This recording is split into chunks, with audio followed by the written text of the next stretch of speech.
Welcome to the Referrals Podcast, the show designed to help everyone from the solopreneur to the Fortune 500 company win the referral game. If you want to build a company with an army of ambassadors and raving fans who speak highly of you and refer you willingly, you are in the right place. And now, here is your host, Michael J. Maher. Welcome, everyone, to, you know what I'm going to say next. Another amazing episode of Referrals Podcast. I am so glad to have you. Over 500,000 downloads for Referrals Podcast at this point, on the road to 1 million downloads. How about that for listeners and viewers? We definitely appreciate all of you more than we could ever say. Today, real people, real stories, real referrals. How about 95 referrals? 95, not quite 100. Like 95 referrals. I remember the day when people were super happy with 1 or 2 referrals. We've just totally blown that expectation out of the water. 95 referrals, and get this, in one day. Oh, wait, it gets better? 95 referrals in less than 3 hours. That's 32 referrals an hour, people. They got 32 referrals per hour. Is that a good percentage? Is that a good work rate? I think it is. And today we're going to explore what I believe is the future of networking groups. So if you know someone who's in Business Networking International, BNI, or if you know someone who's in La Tips or La Peeps or whatever you want to call it, if you know someone who is in a networking group, if you know someone at a chamber, you need to be ready to share and forward this episode with them, because this is the future. Why isn't your BNI, all the businesses gathering up, joining up, collaborating, and throwing consumer-driven events? Why not? Today, we're going to show you exactly how to do that, and we're going to show you how to get 95 referrals in less than 3 hours if you are among one of those groups. And by the way, you don't need a networking group to execute on today. You just need some friends who also want referrals. Do you have some friends and colleagues who might want some referrals? Allied services, partners in the business, referral partners? You probably do. Today's episode going to show you how. I can't wait to get to it. I do have a shout out real quick. Handwritten note from Cheryl Pozek. Cheryl is just an awesome real estate agent. Thank you so much for offering such great classes like Event Mastery. I've learned, I've implemented, I've failed, I've evaluated, and guess what? I will be sure to let you know my success is the true test of a teacher. When the student succeeds, the teacher succeeds, and I am getting referrals. Farmington Hills, Michigan is where Cheryl is out of. Thank you so much, Cheryl. Keep learning, implementing, failing, and evaluating. That's the upward spiral of life. I love it. Also, when you're done with this podcast, you're going to want to throw an event. How would you like me to hold your hand through 8 weeks of planning, inviting, confirming, hosting, and following up from that event? The Event Master is here to help you run your event. Eventmastery.com. That's where you can check it out. It starts on June 3rd. We're going to have an event during National Ice Cream Week, and National Ice Cream Day is a really good day to have an event. So ice cream, you scream, we all scream for ice cream. I can't wait to do it. Check it out at eventmastery.com. Speaking of screaming and speaking of fun times, we are going to introduce our 5 dynamic professionals who, after completing the Event Mastery class together, co-hosted the standout event, Margarita's Mix and Mingle. You may want to write that down. That's got to be one of the greatest titles of all events in the history of events. This gathering wasn't just a social affair. It was a strategic referral-generating powerhouse that achieved impressive results. So let's meet our guests. First of all, a crowd favorite and a multi-timer to our Referrals podcast, Thommy Sandvick, known as Thommy with an H, is a certified referral trainer, a coach, referral mastery coach, and a Gen favorite. Welcome back, Thommy, for the 11,963rd time to Referrals podcast. We keep bringing the best back, and you're one of them. I love it. Well, hey, I had to catch Scott Edwards. So, what can I say? Only 14,000 episodes left to catch Scott. So you're in the running though. You're in the top 5. So, Yes. and then we have Mary Mula, who brings over 8 years of experience in business development with the title industry, with a solid background in real estate and mortgages. Another crowd favorite of Jen. She attends all of our stuff. Mary, welcome to Referrals Podcast. Thank you for having me, Michael. I really appreciate it. Love it. And now we have 3 newbies. We have Frank Hopkins Jr., who is a seasoned real estate investor and licensed agent with Epic Realty, operating in Central Florida. He specializes in buying houses in any condition, offering quick and hassle-free solutions. He is Frank Jr., buyshouses.com. Frank Hopkins Jr., please welcome to Referrals Podcast. Thank you so much, Michael. Pleasure and an honor to be here. Yeah. Love it. And then we have Rayce Robinson, the mortgage professional himself. He is a mortgage consultant at Mid-Florida Mortgage Professionals, bringing over 15 years of experience in home financing, and also loves 7L. Rayce Robinson, welcome to Referrals Podcast. Thanks, Michael. Long-time fan. I really appreciate being on here. Very good. I'm glad to finally have you on. Stephen Sherbin II is a Central Florida native as well, and a realtor with Epic Realty. He also runs homesale.plus, Plus. I encourage you to check that out. It is a wonderful real estate auction site. Stephen, welcome to Referrals Podcast. Thank you for having me. Happy to be here.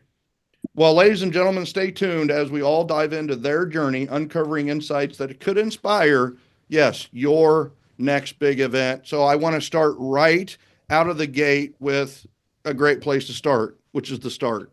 So let's start with the origin story. Thommy, how did this collaboration come about? Well, it was really started with Frank, actually. Frank and I love to do these 10-mile walks around Lake Eola and walking one-to-ones. And he was really looking to take all of the networking he's been doing over the last couple of years to the next level. And I say, hey, Event Mastery's coming up. We should do an event. And so once he was on board, we just started to go to everyone else here and say, hey, next was Mary. Are you on board? Of course, she's in. She's doing events all the time. Rayce had been leaning in with 7L also, and of course Stephen being an upgrade. So I said, hey, let's get everyone together and let's see what we can do. Yeah, I love it. I love it. So what's unique about this is a lot of times we have an individual go through Event Mastery, and then they've got to train, educate, and convince the sponsor partners to really rally around it. So how did taking Event Mastery together really shape the way you approach planning and executing this event? And Mary, I'll go to you first, right? So you've been through Event Mastery before, you've done events, and now you didn't have to do it on your own. Now you could actually have some collaboration and work with some people. So how did taking Event Mastery change the process for you versus you learning it and having it to do on your own before? Well, it was a much better experience, I'll tell you that, because then the whole thing isn't on me. I mean, we partnered up, we broke out, did different things. Frank was the key person for sponsorships.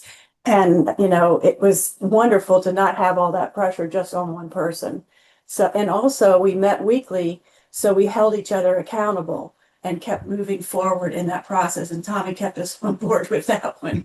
So, it's good to have an Event Mastery coach on board when you're doing it. Yeah, event, it helps a lot. Yeah. It helps a lot. So, Well, it was much better experience. Well, I love that, right? And so the two of you have done Event Mastery and been kind of solo and worked through it. And I think that's what you just find is that's why we always say you don't do I events, right? We don't do I events. And I always explain what's the difference between an I, a they, and a we. And the I event, you're trying to do everything. You run around. It's up to you to do all the invitations, the planning, and it's just too much. And I always say the who is not you, right? The who is not you. The who is not you. Somebody else can be and wants to do those different things. And then we have the they events, which is like a networking event or a chamber event or a housewarming party where somebody else is hosting, inviting, and you're a visitor, you're a guest, you're going into it. And, the problem with those events is we want to market, we want to be big and bold, we want to throw cards in everybody's hand, but we know that's not the right way to do it. So it's how do we like impress these people that are at a they event. And the number one way to impress them is a we event, which is invite them to your event. And a we event is an event where you and some referral partners or sponsor partners get together and invite people to your event. So it's a we event, and we events are the most powerful events of all because you have control, because it's a mixture of people you already know. You also trust your referral partners to not be the takers and the annoying people. And it just works out great because of the control factor. So love that. Now, Frank, Rayce, and Steven, let me go to you before I move on to some of the other questions. This is the first time you guys have been through Event Mastery. What was your biggest aha as you went through Event Mastery? So Frank, I'll start with you, and then I'll go to Rayce. I had a great time, and one of the big learnings for me is going back to when I started flipping houses. I did all my deals with people, and it was a great experience doing them with somebody. My first house I flipped, I did on my own, and I wrote a check for $7,000 to get out of it because I really screwed it up. This is a prime example of how good it is to do it with an awesome group of people. Of course, like you said, we had Thommy guiding us, but working together takes the pressure off, the nervousness, being fearful, and just being with a group of people like this I totally recommend. This is the way to get started in doing events. And I've been listening to your book and reading it for a while now. But Tommy's the one walking around Lake Eola like, come on, Frank, let's get on with this already. And he was right. It worked out great. I love it. Sometimes it just takes a little push. Sometimes that's what I love about events is if you guys are all familiar with SMART goals, right? SMART goals, which is, we should all set goals that are specific, measurable, attainable, relevant, and time bound.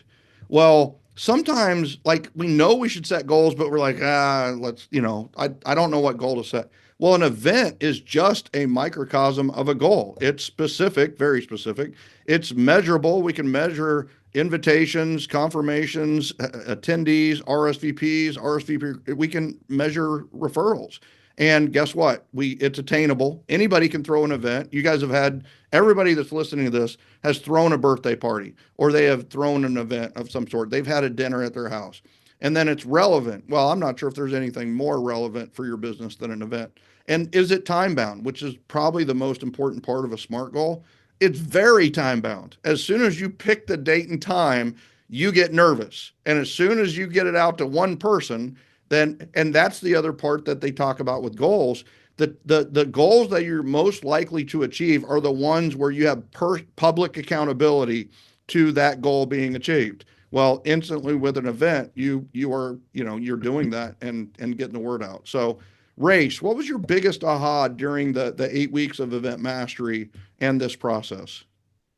Doing this for 20 years, older or a veteran, as I like to say, you can get really stuck in your ways of thinking you know things. I've done lots of events, sponsored lots of events, and this was amazing. It kind of really invigorated me being around Thommy and the group. I was able to lean on them.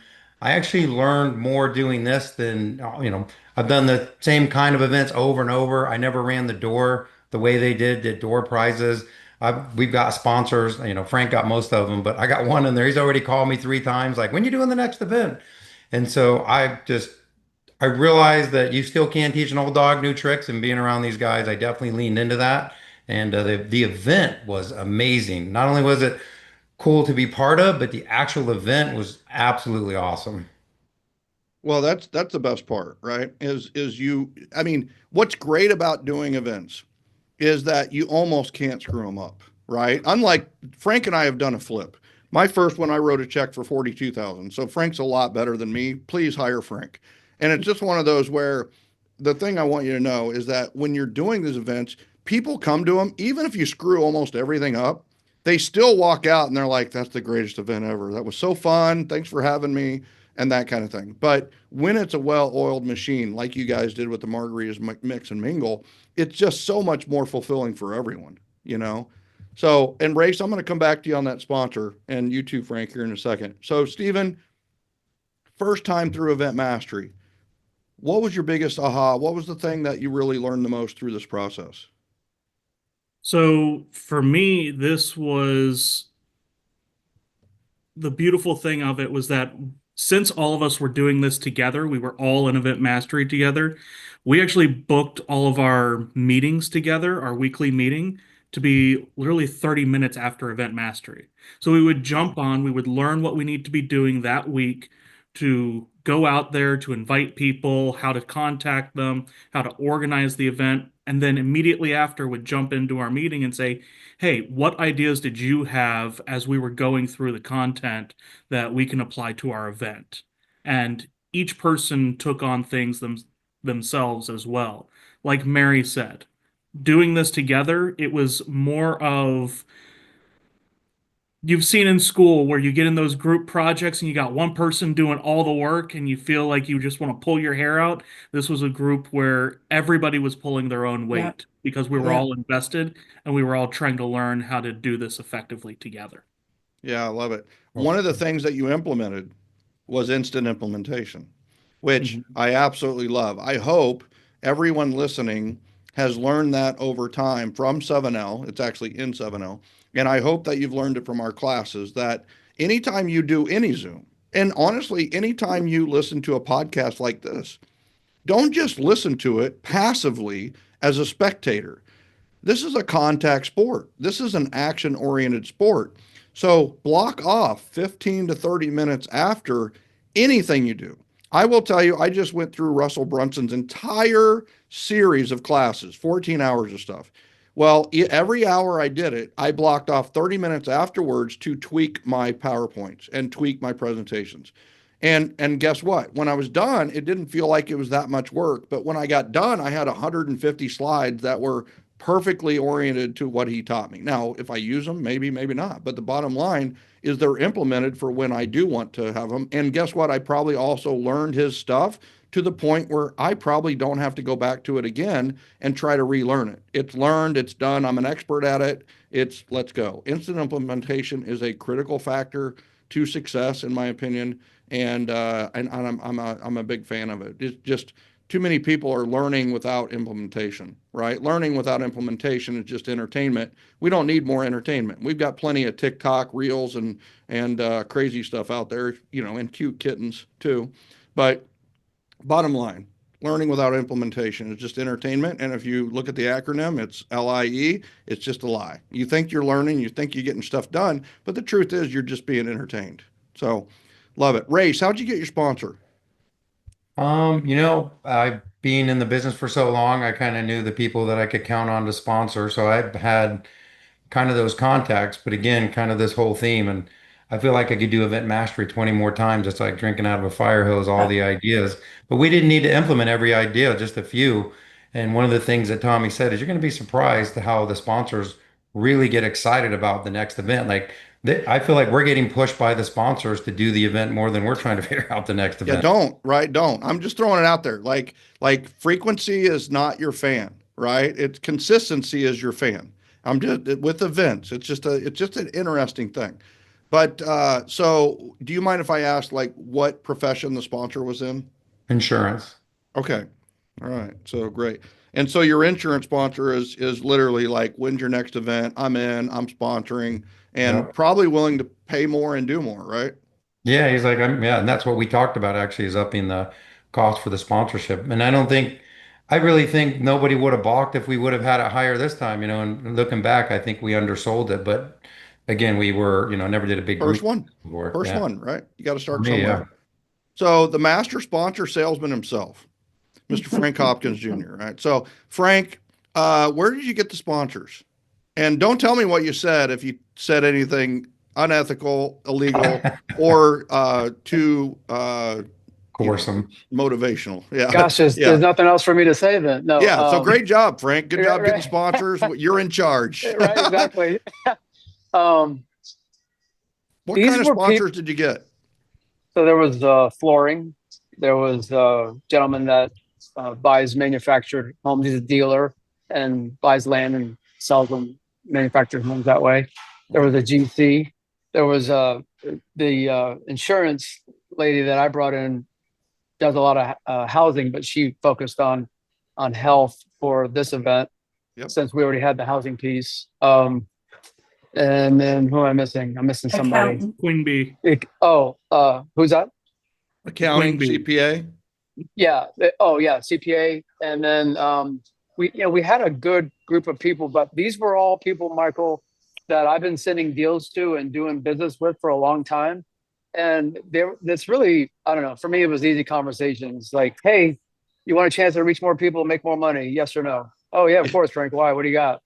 Come sponsor our thing. It's the biggest deal ever.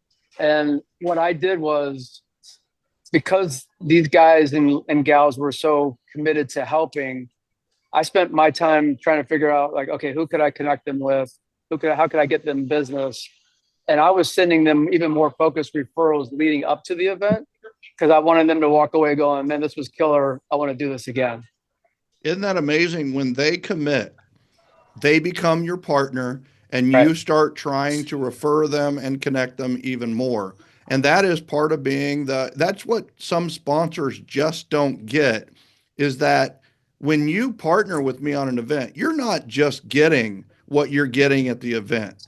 You're getting me for like 90 days, thinking about you, walking the streets, connecting you, and always be thinking about you. And I think that's a big thing that, like, I love our Referral Mastery Summit events. Most of the sponsors got 10 to 12 referrals before the event even happened. That's unheard of in the event world. It's usually like nothing, nothing, nothing. And then you do the event and it's like slaughterhouse of business cards and hope, right? And then the follow-up is 100% up to the vendor or sponsor. And guess what? We've taken all that out of it with the 3 referral systems that are in Event Mastery. So I love that, and kudos and congrats. And I think it's a great point, Frank, that one of the best places to get sponsors is with people you're already in this exchange of business with, and they're already a part of your economy. And when I say economy, I don't mean local economy. I mean like your personal economy. So love that. And the other thing too is like you've been using these flooring services, and it's like a lot of that has been you're trading their trade, their service, their activity for the money, really, right? Well, this is so much bigger because it's like, hey, listen, they can't repay you directly necessarily, right? But guess what they can do? They can sponsor your event. They can pay money that way. So this is a way for the uneven referral exchanges to become more even. And listen, I know lenders get a hard time sometimes. Realtors get a hard time sometimes. But for my lender realtor, when I was in Kansas City, it was 8 outgoing referrals to my lender, and maybe one, right? But we're hosting events outside of real estate, right? We're hosting events together. Well, that gives that lender an opportunity to kind of right the ship from a referral exchange standpoint. So I absolutely love that. Great depth on that. You guys had great success with this. You had 100 attendees, 95 referrals. You made a profit. Literally, it wasn't just zero bait. Now, I also know that profit isn't going to change your lives, but at least you didn't have to pay 10 grand to have 100 people and get 95 referrals. So, what do you think led to such incredible results? Like what do you think was the key 2 or 3 components that made the difference for Margarita's Mix and Mingle? So I'll go Thommy, and then whoever raises your hand after that. Yeah, I think it was the way we approached the invitations. We treated this as like a combined top yap. So we were all primarily focused on inviting our top 25. And so that entire event was an extension of each of us being together. And I think that was where there was so much mention. I mean, we had people finding out about the event through word of mouth. Our biggest challenge was keeping attendance under control. Because Exactly. we could have tripled the number of people in the room. I really believe that if we had actually put out, in fact, we had to tell one sponsor, take it off of social media because we were worried about it getting too big, mainly because of venue requirements, right? So that that heartbeat of loving, generous, appreciative people together, and then bring your top 25 loving, generous, appreciative people, and the energy in the room is just electric, and it's just so much buzz. I will tell you, I love that, and I love that you treated it like a Top Yap event. And for the people listening, within the referral mastery system, we have two types of events we run: All Yap and Top Yap.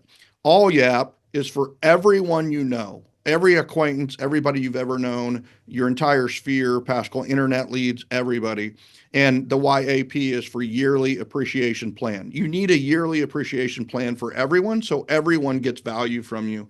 Then we have the VIP events, or the micro events. Now, sometimes people talk about micro events, and really they just can't get very many people to events, so it turns into a micro event. A micro event is really a segmented part of your sphere or database or clientele, a segmented piece. You're doing a micro to go after a smaller portion of your sphere.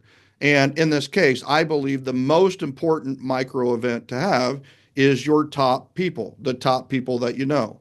And so we have a top YAP, and the YAP is an acronym again, except it's different. It's Yearly Ambassador Program for the top YAP. And what we want to do is we want to make sure we keep our ambassadors ambassadoring. And guess what? Our top people deserve more of our money, energy, effort, and time.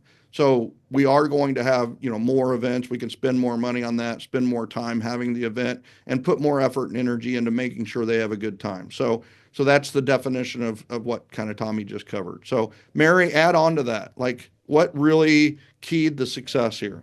So, one of the things that Thommy did during the event that he didn't even realize he did, that solidified for next time, was when he got up to speak, he let them know that this was not put on Facebook.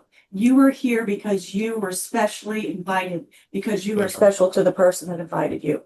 And it gave me goosebumps, because I heard people around me going, wow, because most of the time you find these events on Facebook or social media of some kind. So it just solidified those people that we had there are probably coming to the next one. That's huge, right? Yeah. And here's why it's right: by special invitation only. By invitation only is such a powerful phrase. And guess what? What is the entire world right now? The entire world is, how many likes can I get? How many subscribers it's all about bulk and mass, and it lacks intimacy. It lacks exclusivity. And guess what? In doing that, you guys literally made this a really private, exclusive, but most importantly, special event. And guess who goes to special events? People who are special. You made and guess what? That's the entire thing. Why make people feel awkward when you can make them feel awesome? How do you make them feel awesome? Make them feel special. I absolutely love that. I love that. And Thommy, I'm not sure. I love that. And I think that everybody who opens their event, their Top Yap event, should open it with, hey, listen, this wasn't put on social media. This wasn't about many. This was about the special few. So I absolutely love that. Love that phrase. And I would guess that maybe he didn't know that he was necessarily saying that, but the cue was that one sponsor wanted to put it on social media, and I was like, no, do not do that. So I love it. I love it. So, what kind of referrals did you receive, and how quickly did you guys see results from the event? I'll go, I guess. Yeah. So for me, the results were instant. So we got a lot of referrals to give to the sponsors. That was awesome. For lenders that are listening to this, or if you're in an industry like you're an insurance person where you're getting a lot of referrals, but you don't get a chance to give them back as much, that's what was the most amazing part for me, is I was able to call these agents with no strings, like, hey, come, drinks, food, all this stuff. And immediately I got more calls from them after thanking me. And it was so cool to invite them without any, like, hey, I'm trying to get business from you. This is just to honor our relationship. And the other side thing is, a lot of them got to meet a lot of the people that I've worked with, and they hit it off. And it was, for me, it's probably generated another 5 or 6 deals from that event by strengthening my relationship with those sponsors. So for the people that I invited. Yeah. Well, there's a big factor to events that sometimes people forget. It's the like plus like equals two loves factor, Right. which is you get somebody that likes you and another person that likes you, but they're independent. They've never met, right? But when they meet because of you, they only have one point of reference. It's you. So what Yeah. are they going to talk about? They're going to say, "Well, you know Rayce." It's like, "Yeah, I know Rayce." "Well, how do you know Rayce?" "Oh, he's an awesome guy. He does all my lending," right? And the other one's like, "Oh yeah, he's awesome. He does my lending too," right? And especially if it's two realtors, that's a great conversation for you. Mhm. And then they're like, "Oh yeah." And then when they walk away from that conversation, two things happen. One, they love you instead of just liking you. But number two is they're far more likely to refer you because of social proof. Oh, Rayce is getting referred by other people. It's okay to refer him more. So powerful, powerful. All right. Anything else on seeing results after the event or since the event? Yeah, Stephen? So I would say that one of the things that we did as well after the event, following up with everyone and trying to make sure that our sponsors got the connections to those referrals, was making sure that if that each person who was getting connected, we talked to the people we invited. So I had, I think, 10 to 15 people I invited. I had 17 different three-way texts that I needed to do following that event just to connect everyone, because that's my favorite way of doing the referral. Just me in encouraging and edifying each person to the other and just saying, just want you all to get connected. I'll let you get acquainted, and I hope you all, have a fantastic day. There were 17 of those I needed to do, and it was almost stressful to be able to do that. But I mean, really, really powerful result from this event for not only myself, but a lot of the people that I know. Here's the thing, right? Those are 17 like super valuable touches.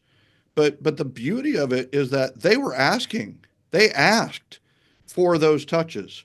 Whereas what when you're communicating with a database or a clientele, you're always like I need a reason to be communicating. And most of the time that reason is never comes from the people you're trying to send to, right? They're not asking you to send you a market report, right? But in this case, all 17 of those connections, 34 people by the way, they were all literally, it's like if you hadn't communicated, you would have failed.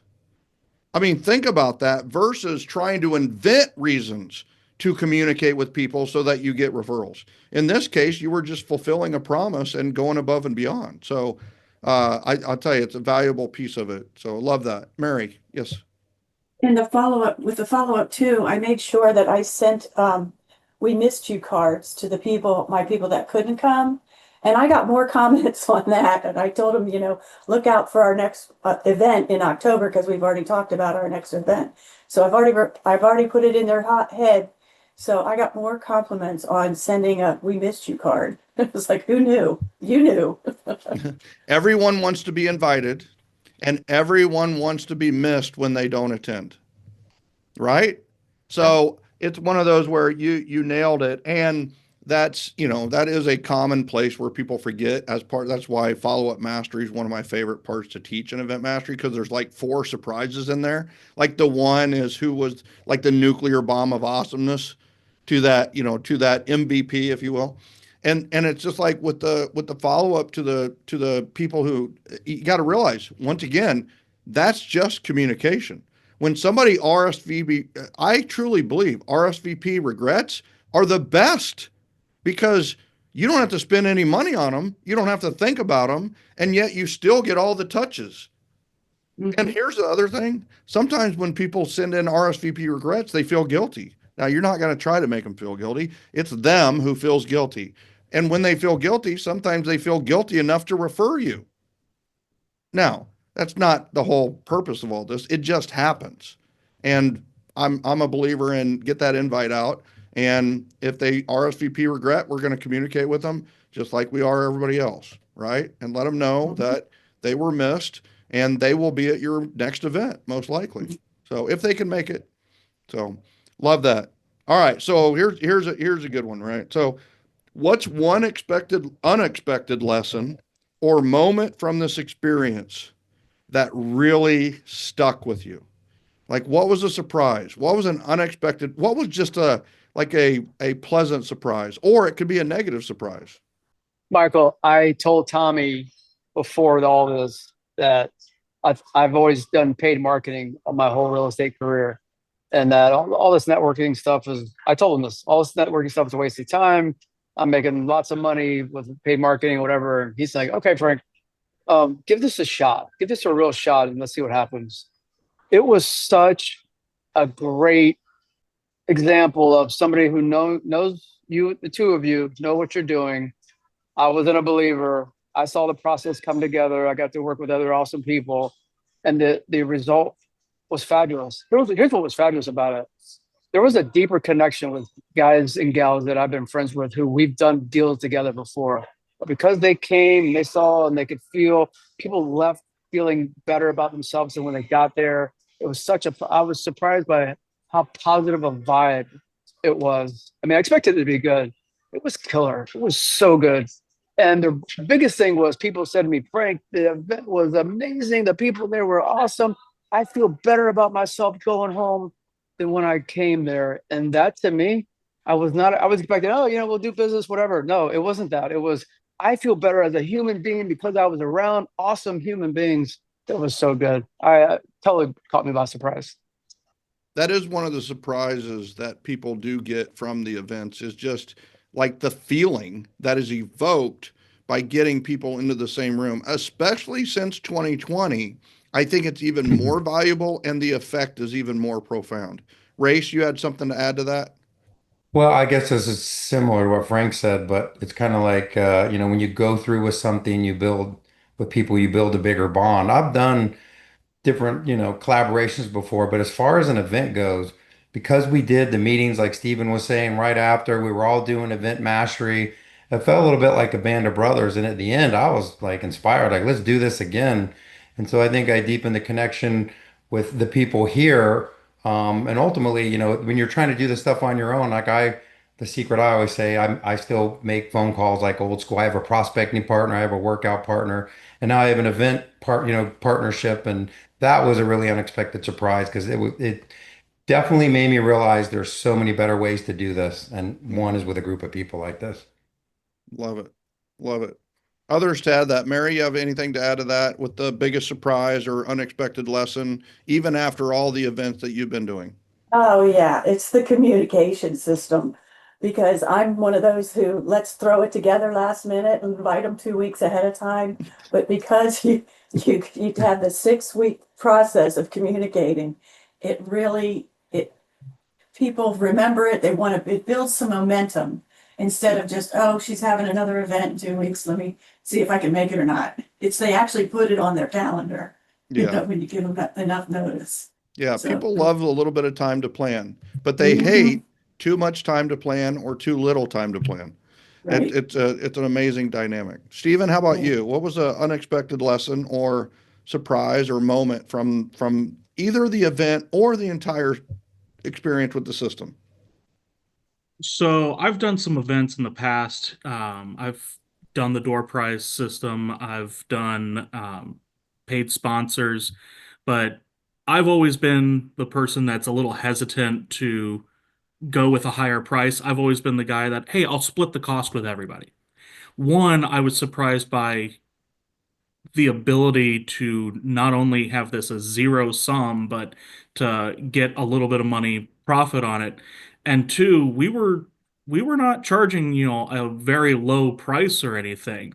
Like the sponsors were putting a decent chunk of money down, and we're at that point for the next one of because we had so many sponsors and we had to spend so much time on the announcements, we're probably going to increase the price on the sponsorships, and we all feel confident on being able to do that because you know the value that we know that we're bringing now is definitely worth the investment that they're going to make. So you're okay with making a ridiculous profit, Steven? Is that what you're saying? Are you okay with making a Only profit? mildly.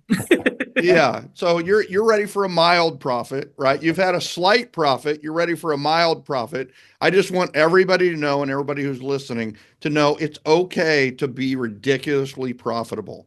It's okay to be it's okay to make a ton of money on your events because you know what? You're taking the risk, you're taking the leadership, you're taking the control, and you're taking the experience, and you've got all the risk. So guess what? You should get reward from it, and you should be ridiculously profitable, and it should be a ridiculously referable event. So I love that. All right, so you kind of brought it up, Stephen. Like, what's next?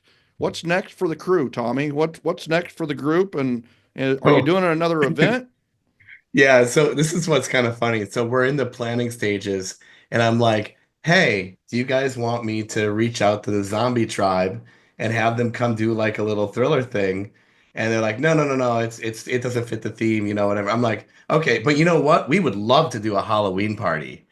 And so everyone's, yo, yeah, that'd be great. Oh, yeah, that'd Yes. be great. So I believe the answer is going to be a Halloween party Love in it. early October, and which perfectly leads into the whole thriller season, right? So that's going to be there is massive potential with that. So I when love it. we had someone when we were done going at the parking lot, like, oh, so you're going to do this every month? It's like, no, Yeah, no, thank you, that's but no, right? yeah. But we yeah, we would love to do something in at the beginning of October. It's a big Halloween bash. A lot of fun. I love it. I love it. And you're right. The answer to are you guys going to do this monthly is a no. Just everybody should answer that and everybody should and but I will tell you that is what happens with event mastery graduates is they get a little event happy. Like if 95 referrals, like, let's do another one and get another 60 referrals. But it's one of those where the frequency will kill you. It'll kill you from legit. You got to do business. You got to do business. This is just business generation.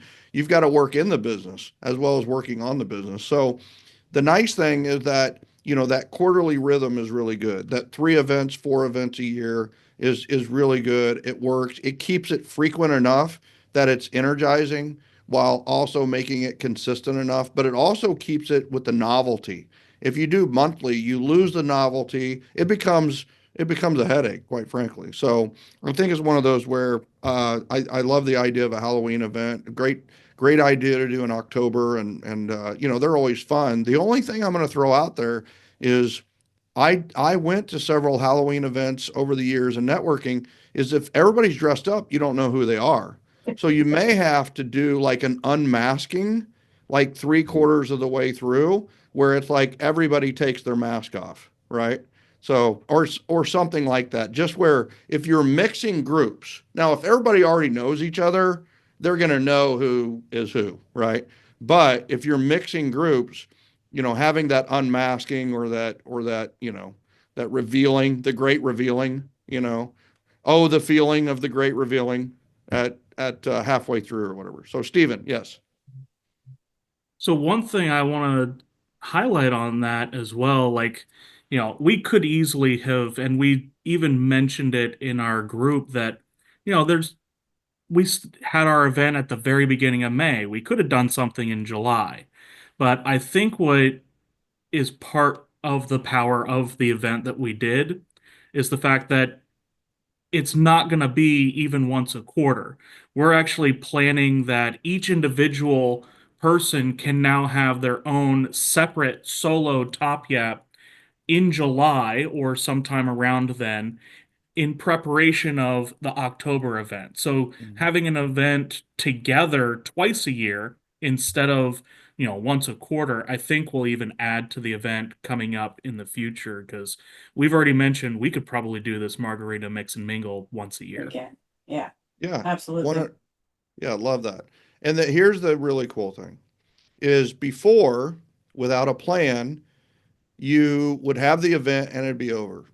But now, for those of you that are doing Top Yap events in July, hopefully through Event Mastery, right? I mean, that's when the third week of July is when it's calibrated. So, uh, and you have that event, at that event, you invite them to your October event.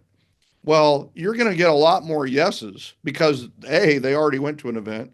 B, they've seen your event in action. They're sold. It's just like, oh, okay, this is really fun, and I'm not being like sold to every 5 seconds. Like this is awesome. So you're going to start with a bigger base and with momentum if you're inviting people from your Top Yap events to your, and I would almost call this like a combined Top Yap event. You know, So I love that. I love the combination of it. Any words of wisdom or anybody want to add something to, all right, we've got a networking group in Kansas City, or we've got a networking group in, I don't know, Fayetteville, Arkansas, and they're thinking about maybe doing something like this. What words of wisdom would you give about event mastery, and they're considering doing it? What would you say, Mary? Well, one thing is make sure if you're gonna do something of this nature, make sure you have a photographer and a videographer. Oh yeah. Because the follow-up and all the social media posting helps build the after effects, So make sure you have that in your arsenal. Yeah, you got to take photos and get videos, and you want to kick in FOMO. You want everybody that wasn't there to want to be at the next one, and it makes the specialness and exclusivity even far more effective. So, love that. How about people that are considering event mastery? What would you say to someone? And I'll like Steven, what would you say to somebody who's thinking about getting into event mastery and do an event? Jump in because this was my first time going through it. There was a lot that I learned, and it was very helpful to be able to follow along with the trainings every week as we went along. And I'll say, even if you've done it once, if you've done it twice, jump in again because there is so much content, there is so much you can learn. Like I said, I have done events that have used elements of the event mastery in the past, but what stuck out to me this time is that, hey, I should probably have like different levels of sponsorship packages. So that's something I would learn this time. Next time, it may be something totally different that I can apply. So Love whether it. you're getting ready to do it for the first time or you're about to do it for the second or third time, follow along with it and make your planning sessions right after the training.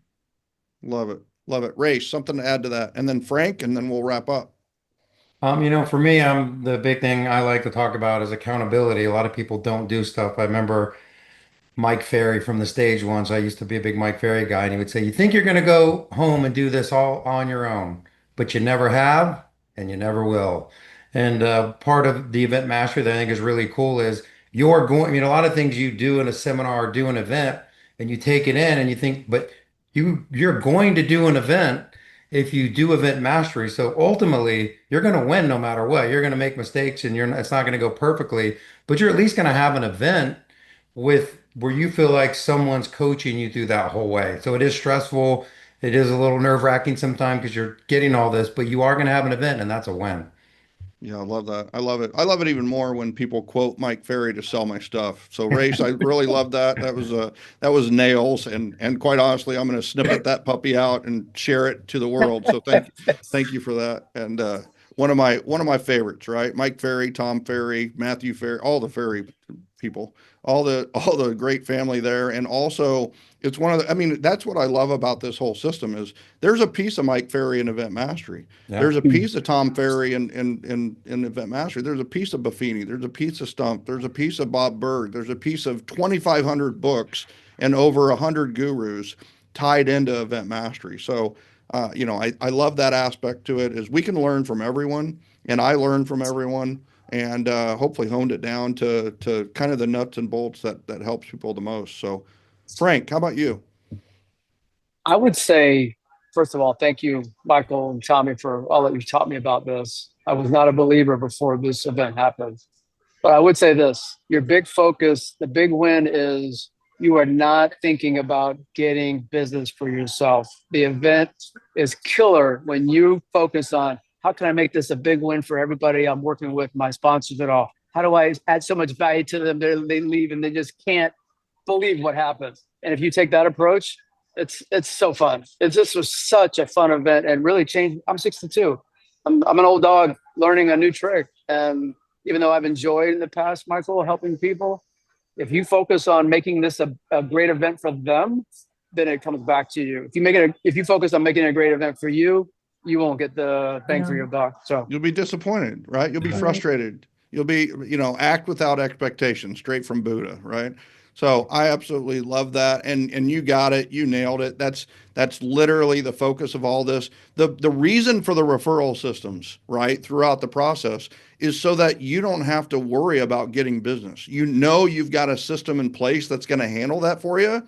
And those referral systems never make them feel awkward or insulted or annoyed or intrusive, or they can either answer or they cannot answer, and they're freedom to answer how they need to. So I absolutely love that. And you know, to all five of you, and I also know there's other, you know, Terry, other teammates that were involved. I just say kudos and congrats on just absolutely partnering to make this happen. You guys are trendsetters. I don't know of any other place where networking partners got together and partnered up to have a consumer event that was driven to generate referrals.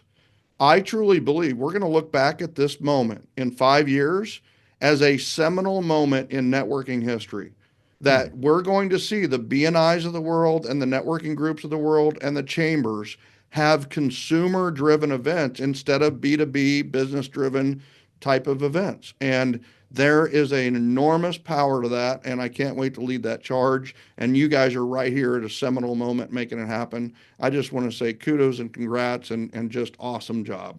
So thank you for all that you guys did and made happen. Thank you, Mark. Thank you as Thanks well. for having Yeah. us. Yeah.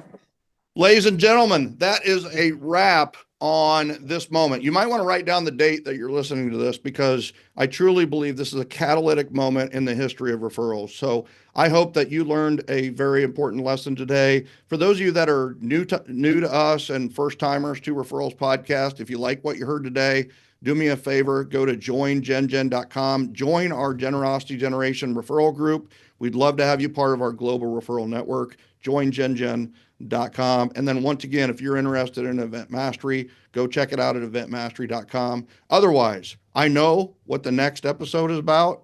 You're going to want to subscribe to Referrals Podcast. If you thought this was good, wait till you hear that one. I love you. I appreciate you. And we'll see you next time on Referrals Podcast.